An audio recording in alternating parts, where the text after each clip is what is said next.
Telugu Desam party assembly ఎన్నికల్లో పోటీ చేయబోతున్న అభ్యర్థుల రెండో జాబితాకు రిలీజ్కు రెడీ అయిపోయింది. టీడీపీ అభ్యర్థుల రెండవ జాబితా ఇవాళ విడుదల కాబోతుంది. మరికొద్ది గంటల్లో ఏ నియోజకవర్గానికి ఎవరు అభ్యర్థులో తేలిపోబోతుంది. ఫస్ట్ లిస్టులో చోటు దక్కని నేతలంతా సెకండ్ లిస్టు కోసం చాలా ఉత్కంఠగా ఎదురుచూస్తున్నారు. దీంతో అభ్యర్థుల్లో ఒకంత టెన్షన్ కూడా కనిపిస్తోంది. జనసేన బీజేపీలకు 31 స్థానాలు పొత్తులో భాగంగా కేటాయించింది టీడీపీ. అయితే ఎక్కడెక్కడ ఏ స్థానాలు అన్నది మాత్రం తేలలేదు. వీటిపై ఇవాళ అధికారిక ప్రకటన వచ్చే అవకాశం ఉంది. ఇవాల్టి టీడీపీ జాబితాలో కొత్త ముఖాలు తెరపైకొస్తారా లేక సీనియర్స్ కి అవకాశం కల్పిస్తారా అన్న సస్పెన్స్ కొనసాగుతోంది. పార్టీలోని పలువురు సీనియర్స్ ఈ జాబితా కోసం ఎంతో ఉత్కంఠగా ఎదురుచూస్తున్నారు. ఇప్పటి వరకు తెలుగుదేశం ఒక్క ఎంపీ అభ్యర్థిని కూడా అధికారికంగా ప్రకటించకపోవడంతో ఈ జాబితాలో వారి పేర్లకు అవకాశం ఉండొచ్చని తెలుస్తోంది. వచ్చే సార్వత్రిక ఎన్నికలకు తొలి జాబితా కింద 94 మంది అసెంబ్లీ అభ్యర్థుల్ని ప్రకటించిన తెలుగుదేశం మలి జాబితా అభ్యర్థుల్ని కూడా ఇవాళ ప్రకటించనుంది. పొత్తులో భాగంగా 31 అసెంబ్లీ స్థానాలను బీజేపీ, జనసేన కేటాయించడంతో మరో 50 మంది అసెంబ్లీ అభ్యర్థుల్ని తెలుగుదేశం ప్రకటించాల్సి ఉంది. అలాగే 8 పార్లమెంటు స్థానాల్లో జనసేన, బీజేపీలు పోటీ చేయాలని నిర్ణయించినందువల్ల 17 మంది పార్లమెంటు అభ్యర్థుల్ని తెలుగుదేశం ప్రకటించాల్సి ఉంది. ఇక 50 అసెంబ్లీ, 17 పార్లమెంటు స్థానాలు కలిపి మొత్తం 67 మంది అభ్యర్థుల్లో ఎంతమందికి రెండో జాబితాలో చోటు దక్కుతుందన్న ఉత్కంఠ నెలకొంది. ఆశావహులకు ముచ్చెమటలు పడుతున్నాయి. ఇవాళ ఎంత ఎక్కువ మందిని వీలైతే అంతమందిని ప్రకటించేస్తామని అధినేత చంద్రబాబు క్లారిటీ ఇవ్వడంతో ఆ సంఖ్య ఎంతనేది మాత్రం సర్వత్రా చర్చనీయాంశమైంది.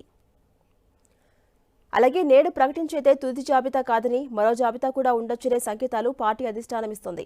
సంఖ్యాపరంగా 9 అంకె సెంటిమెంట్ను తెలుగుదేశం పార్టీ అనుసరిస్తూ ఉన్నందువల్ల ఇవాళ ప్రకటించే అభ్యర్థుల సంఖ్య 27 ఉంటుందా లేక 36 ఉంటుందా లేక 45 ఉంటుందా లేక 54 ఉంటుందా అని ఎవరి అంచనాల్లో వాళ్ళు మునిగి తేలుతున్నారు.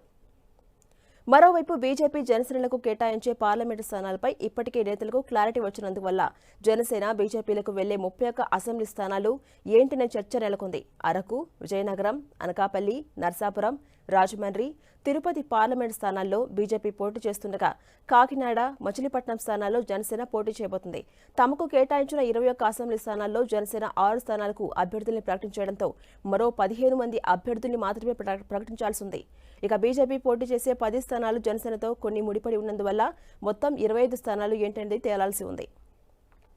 ఇక మరోవైపు బీజేపీ, జనసేనలకు పలాస, పాడేరు, పాలకొండ, పెందుర్తి, భీమిలి, మాడుగుల, యలమంచిలి, విశాఖ ఉత్తరం, విశాఖ దక్షిణం, అమలాపురం, రాజోలు, పిఠాపురం, రామచంద్రాపురం, భీమవరం, నర్సాపురం, తాడేపల్లిగూడెం, పోలవరం, ఉంగుటూరు, కైకిలూరు, విజయవాడ పశ్చిమ, అవనిగడ్డ, గుంటూరు పశ్చిమ, తిరుపతి, రాజంపేట, అనంతపురం అర్బన్, ధర్మవరం, రైల్వే కోడూరు, జమ్మలమడుగు స్థానాల్లో 25 స్థానాలు జనసేన, బీజేపీలకు వెళ్తాయనే సస్పెన్స్ ఆశావహుల్లో కనిపిస్తోంది.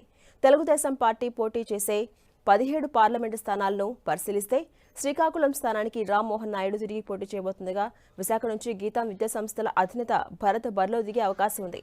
అమలాపురం స్థానానికి బాలయోగి తనయుడు గంటి హరీష్ కు అవకాశం దక్కుతుందన్న ప్రచారం జరుగుతోంది. ఏలూరు పార్లమెంటు స్థానానికి కంభంపాటి రామ్మోహన్ రావు, భాష్యం రామకృష్ణ, బీసీ సామాజిక వర్గం నుంచి ఓ పోలీస్ అధికారి పోటీ పడుతున్నట్టుగా తెలుస్తోంది. విజయవాడ పార్లమెంటు స్థానానికి కేసినేని చిన్ని, గుంటూరుకు పెమ్మసాని చంద్రశేఖర్, నర్సరావుపేటకు లావు శ్రీకృష్ణదేవరాయల పేర్లు దాదాపు ఖరారయ్యాయి.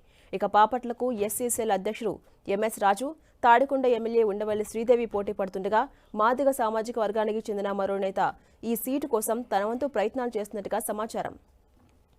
మరోవైపు ఒంగోలు స్థానానికి మాగుంట శ్రీనివాసులు రెడ్డి పోటీ చేసే అవకాశం ఉండగా నెల్లూరుకు వేమిరెడ్డి ప్రభాకర్ రెడ్డి పేరు దాదాపు ఖరారైంది.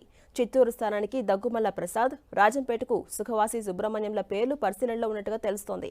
కడపకు రెడ్డిప్పగారి శ్రీనివాసరెడ్డి పోటీ చేయాలని భావిస్తుండగా వైఎస్ వివేక కుటుంబ సభ్యులు ఎవరైనా పోటీ చేయాలని భావిస్తే సమీకరణాలు మారబోతున్నాయి. హిందూపురం పార్లమెంటు స్థానానికి మాజీ ఎమ్మెల్యే బీకే పార్థసారథి, నిమ్మల కృష్ణప్పల మధ్య పోటీ ఉండగా అనంతపురంకి పూల నాగరాజు లేదా మరొకరిని పరిశీలించవచ్చని తెలుస్తోంది.